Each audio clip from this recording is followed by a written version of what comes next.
I'm Elizabeth Kronfield, and I teach in the Fine Art Studio program in the School of Art. I grew up in Ohio. I studied my undergraduate work at Bowling Green State University in Bowling Green, Ohio, where I majored in sculpture and minored in glass. I then went to Georgia, moved to Georgia, and I went to the University of Georgia, where I received my Master's of Fine Arts with my emphasis in sculpture.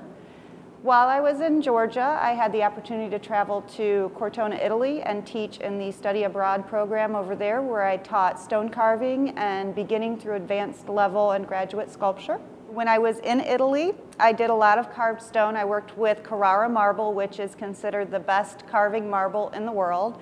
So I was able to produce my own work there as well as teaching students. A few years back, I traveled to Sloss Furnaces. They have an artist in residency program in Birmingham, Alabama.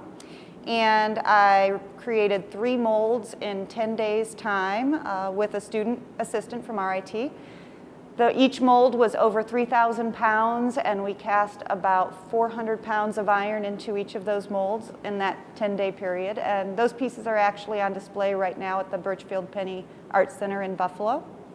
I've traveled to Scotland to do residencies. I've traveled to Texas to do symposiums and New Mexico to do symposiums, to go in and work with other artists that work in similar materials and do an intensity or a very intense short time period of making work.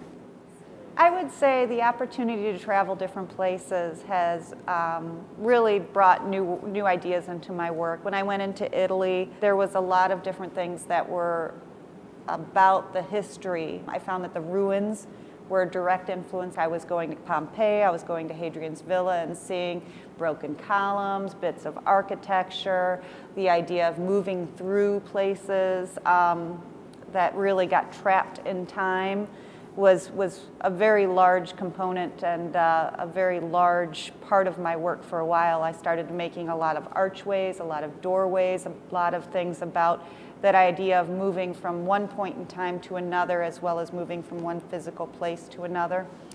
When I was in Scotland, I was very much influenced by the landscape. I think that played a big component in my work. So I think that everywhere that I've traveled to really adds to those ideas that are coming through in the work. But I would say Italy probably influenced me the most.